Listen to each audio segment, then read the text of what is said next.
जय भीम। और इस वक्त की बड़ी अपडेट लेकर के फिर हाजिर है आपके बीच में। आपको बता दें, यूपी नगर निकाय चुनाव में ओबीसी आरक्षण को लेकर देश में विवाद छिड़ा हुआ है। ऐसे में यूपी नगर निकाय चुनाव में ओबीसी आरक्षण को लेकर इलाहाबाद हाईकोर्ट की लखनऊ बेंच के फैसले को यूपी सरकार चुनौती दे सकती है। दरअसल इलाहाबाद हाईकोर्ट की लखनऊ बेंच ने कहा है कि राज्य में इस बार निकाय चुनाव बिना ओबीसी आरक्षण के होगा। कोर्ट के इस फैसले पर बीएसपी सुप्रीमो बहन कुमारी मायावती ने भी अपनी प्रतिक्रिया दी है। वहीं बीएसपी सुप्रीमो मायावती ने कहा है कि यूपी में निकाय चुनाव में अन्य पिछड़ा वर्ग को संवैधानिक अधिकार के तहत मिलने वाले आरक्षण को लेकर सरकार की कारगुजारी का संज्ञान लेने संबंधी माननीय हाईकोर्ट का फैसला सही मायने में भाजपा व उनकी सरकार की ओबीसी व आरक्षण विरोधी सोच व मानसिकता को प्रकट करता है। आगे कहा है कि यूपी सरकार को माननीय सुप्रीम कोर्ट के दिशा निर्देश का पूरी निष्ठा व ईमानदारी से अनुपालन करते हुए ट्रिपल टेस्ट द्वारा ओबीसी आरक्षण की व्यवस्था को समय से निर्धारित करके चुनाव की प्रक्रिया को अंतिम रूप दिया जाना चाहिए था, जो सही नहीं हुआ। इस गलती की सजा ओबीसी समाज बीजेपी को जरूर देगा। सुप्रीम कोर्ट द्वारा निर्धारित ट्रिपल टेस्ट फॉर्मूले में राज्यों के लिए आवश्यक किया गया कि वे एक आयोग गठित कर समुदाय के आंकड़े एकत्रित करें और स्थानीय निकाय में उन्हें दिया गया आरक्षण 50% से अधिक न हो। सरकार के हलफनामे के बाद मामले के कुछ याचिकाकर्ताओं ने भी अदालत में अपने जवाब दाखिल किए हैं। इसी बीच इस मुद्दे पर कुछ और भी याचिकाएं इस अदालत में दायर की गई हैं और अदालत ने उन्हें वैभव पांडे की याचिका के साथ नियुक्ति कर दिया गया है।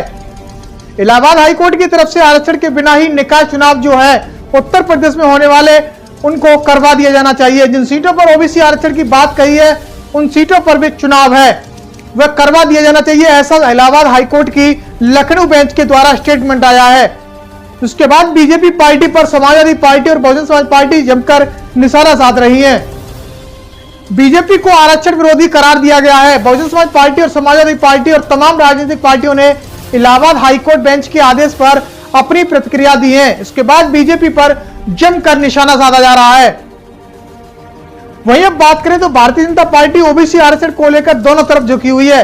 अगर लंबी जाती है तो निकाय चुनाव देरी से होंगे और आरक्षण को साथ में नहीं लेती है तो ओबीसी और तबका बड़ी तादाद में जुड़ा हुआ है, जो कि भारतीय जनता पार्टी के हाथ से निकल जाएगा। समाजवादी पार्टी ने कहा कि आरक्षण को लेकर किसी भी हद तक जाने के लिए तैयार है। ओबीसी आरक्षण को लेकर बड़ी पहल की गई है।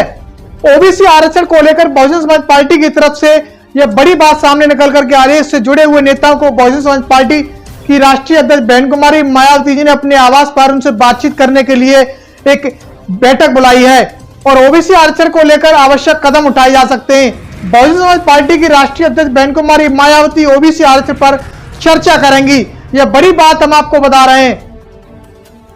बहुजन समाज पार्टी की राष्ट्रीय अध्यक्ष बहन कुमारी मायावती ओबीसी आरक्षण निकाय चुनाव को लेकर आगे का रोडमैप तैयार करने की कोशिश में जुटी हुई है और ये देखें कि तमाम ओबीसी नेताओं को भी बुलाया जा रहा है।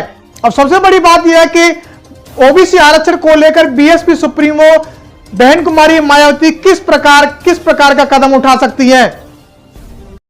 इस खबर को देखने के बाद क्या है आपकी राय, नीचे दिए गए कमेंट बॉक्स में दीजिए अपनी राय। ऐसी तमाम बड़ी खबरों को देखने के लिए जुड़े रहिए हमारे साथ। खबर अच्छी लगे तो लाइक कीजिए और शेयर कीजिए और हाँ, चैनल को सब्सक्राइब कर घंटे वाली बटन को दबाना ना भूलिए। फिर आते हैं आपके बीच कुछ खास खबरों के साथ। तब तक के लिए नमस्कार, जय भीम।